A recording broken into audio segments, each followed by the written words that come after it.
ভারত, শেখ হাসিনা এবং আওয়ামী লীগ এরা সবাই একই গোয়ালের গরু।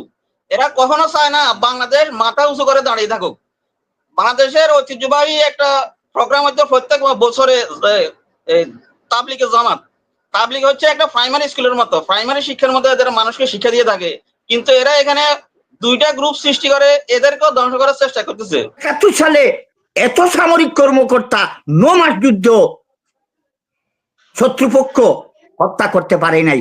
একদিনের ক্ষমতার সিঁড়ি পরিষ্কার রাখার জন্য দেশপ্রেমী সামরিক কর্মকর্তাদেরকে যে রক্তাক্ত করা হলো, তার যে আমাদের একটা সুষ্ঠু বিচার পাবো, যে আশা আকাঙ্ক্ষা নিয়ে বা জুলাই গণঅভ্যুত্থানে যারা আমরা যারা অংশগ্রহণ করছিলাম, যাদের অবদান ছিল বা মাঠ পর্যায়ে যারা ছিল, যে আশা ভরসা নিয়ে আমরা আসছিলাম এই সরকারের কাছে, আমরা দেখতেছি ধীরে ধীরে তার আমরা যে এই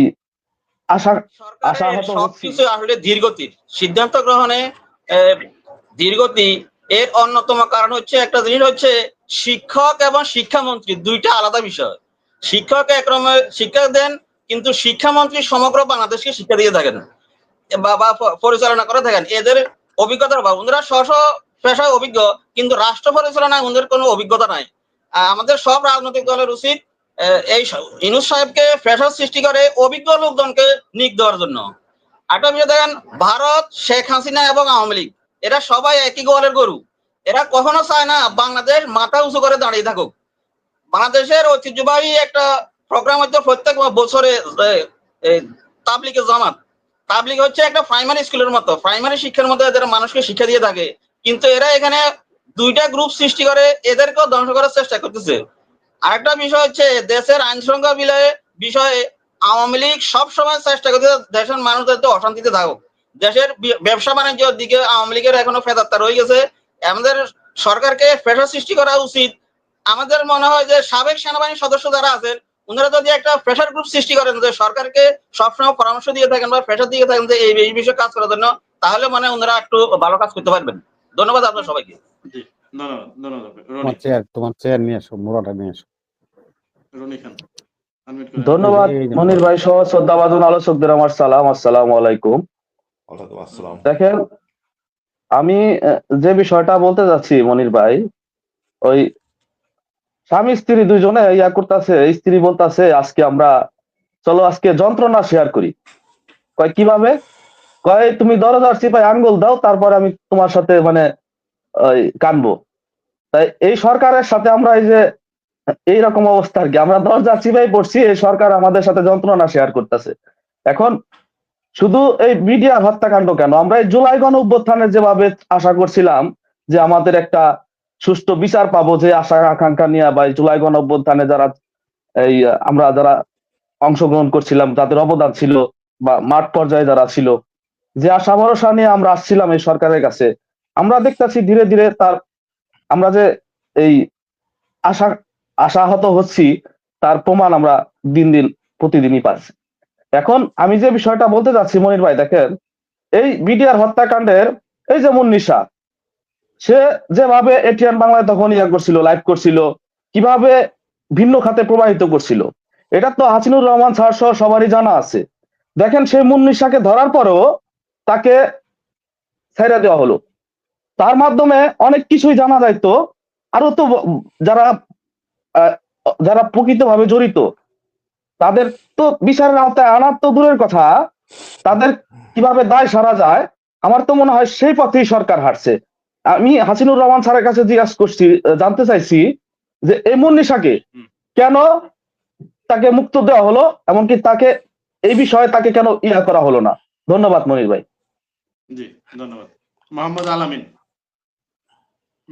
আলামিন আনমিউট করে কোনো প্রশ্ন থাকলে বলেন। আসসালামু আলাইকুম, আমার কথা শোনা যাচ্ছে? জি ওয়ালাইকুম সালাম, শুনতে পাচ্ছি।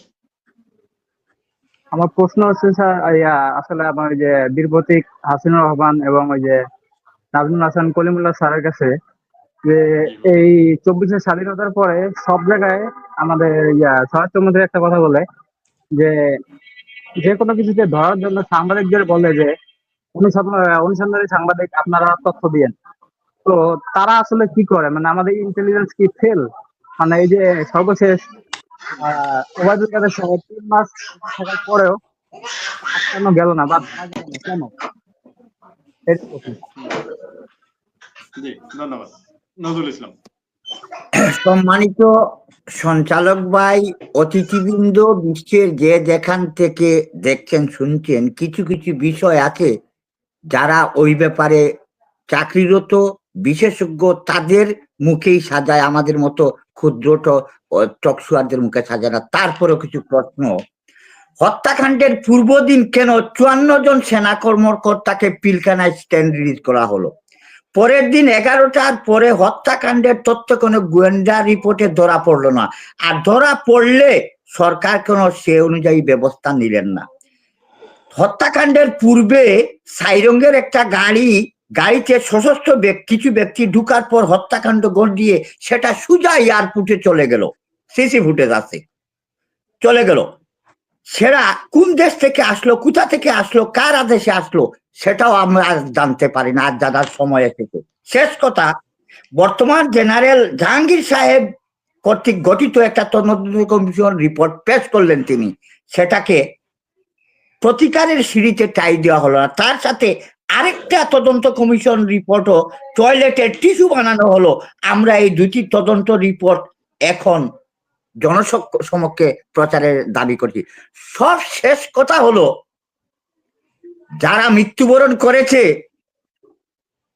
1971 সালে, এত সামরিক কর্মকর্তা 9 মাস যুদ্ধ শত্রুপক্ষ হত্যা করতে পারে নাই। একদিনের ক্ষমতার সিঁড়ি পরিষ্কার রাখার জন্য দেশপ্রেমী সামরিক কর্মকর্তাদেরকে যে রক্তাক্ত করা হলো, তার বিচারের জন্য কেন আন্দোলন করতে হবে, দাবি করতে হবে, এটা লজ্জা জানাই যারা সংশ্লিষ্ট বর্তমান দায়িত্বরত। ধন্যবাদ সবাইকে। আসসালামু আলাইকুম। ধন্যবাদ। ধন্যবাদ আপনাকে জনাব নজরুল ইসলাম। আমার প্রশ্নটা হচ্ছে হাকিম স্যারের কাছে। আমার আওয়াজ শোনা যাচ্ছে ভাইয়া? হ্যাঁ শোনা যাচ্ছে ভাই, বলেন। স্যারের কাছে আমার একটা প্রশ্ন, যে আমার দেশের বাড়ি ফেনীতে, আমি থাকি কাতার, যে এইরকম একটা সেন্সিটিভ জায়গাতে ভারতকে ইকোনমিক একটা জোন দিয়েছে বাংলাদেশের ফ্যাসিস্ট সরকার শেখ হাসিনা, এটাকে এখন কি বাতিল করার কোনো সুযোগ নেই স্যার? আমার প্রশ্ন হচ্ছে আপনার কাছে স্যার, প্লিজ আপনি এটা ভাই, জবাব দিবেন। তাছাড়া আমার আরো একটা প্রশ্ন আছে স্যার, এই পাকিস্তান থেকে আমাদের দেশে জাহাজ আসবে এবং কি অন্যান্য দেশ থেকেও আসে, হুম, জি, তো বলেন বলেন। আমাদের দেশের মিডিয়া গুলা কেন এত ধরেন বেশি কথাবার্তা ইয়ে করে, যে এই জাহাজ এই তারিখে আসছে, ওই জাহাজ ওই তারিখে আসছে, কি নিয়ে আসছে, অন্য কিছু জিনিস নিয়ে আসছে কিনা, কি দরকার আছে? সবাই তো ধরেন আমাদের দেশে জাহাজ আসতেছে, তাদের তো কোনো খোঁজ খবর এত খবর দেন। এখন পাকিস্তান থেকে একটা জাহাজ আসলে কেন তাদের এত ধরেন আমাদের দেশের মিডিয়া গুলো কেন এত কথা বলে? Thank you sir. জি ধন্যবাদ ভাই, আমি একটু বলে ফেলি, উত্তর দিয়ে দিই। জি জি বলেন। ইপিজেডে আমাদের নিরাপত্তার স্বার্থে আমরা যে কোনো জিনিসে পরিবর্তন করতে পারি, যত বড় চুক্তি আমরা করি না কেন, জনগণের মতামত নিয়ে আমরা পরিবর্তন করতে পারি, কোনো সমস্যা নাই। আমার মনে হয় সরকার এটা দৃষ্টি দেবেন, এই জায়গাটা খুবই সেন্সিটিভ, গুরুত্বপূর্ণ। এটা আমাদের চিটাগাংকে আইসোলেট করে দিতে পারে, এই জায়গাটায় আমরা গুরুত্ব দিবে। এমন একটা ওখানে একটা বিডিআর এর একটা ব্যাটালিয়ান আছে, ওখানে একটা আমার মনে হয় একটা সেনানিবাস হওয়া উচিত। আর 2 নম্বর যেটা বললেন জাহাজ, এখন ভাই আমাদের উপর ভারতের পশ্চিমবঙ্গ সম্পূর্ণ নির্ভরশীল। ওদের কৃষি বলেন, পেঁয়াজ, ধান, চাল, মুরগি, ডিম থেকে শুরু করে হাসপাতাল, সবকিছু আমাদের উপর নির্ভরশীল। যদি আমরা 1 বছর ওদের সাথে যোগাযোগ রক্ষা না করি বা কোনো জিনিস না নেই, আমি চ্যালেঞ্জ পশ্চিমবঙ্গের এই হিন্দু সমাজ যারা এই সময় একটু লাভ জাপ দিচ্ছেন, তারা না খেয়ে মরবে না বলবো না, আমরা মনে করি তারা অন্য কিছু ভাববেন স্বাধীনতা প্রশ্নে। তাদের দিল্লির কথা শুনে লাভ হলো না লস হইলো তারা বুঝবেন। আপনার মিডিয়া দেখলে বুঝবেন কি অবস্থা, হাহাকার লেগে গেছে। সুতরাং জাহাজ আমার দেশে আসলে তো আমি পশ্চিমবঙ্গের কাছে যাব না, জাহাজ তো আমার খাদ্যদ্রব্য নিয়ে আসতেছে, মাথা খারাপ তো হয়ে গেছে চরম ভাবে ভারতের। জাহাজ মাসে একটা কেন, প্রতিদিন একটা করে পাকিস্তানে জাহাজ আসবে, আমরা তো কিনে আনতেছি পণ্য, কারণ মাথা ব্যথা হওয়ার কথা না, এখন ডোমেস্টিক সমস্যা। আমাদের মিডিয়ারা এখনো সোজা হইতে পারে না, একটু সময় লাগবে, ইনশাল্লাহ ঠিক হয়ে যাবে।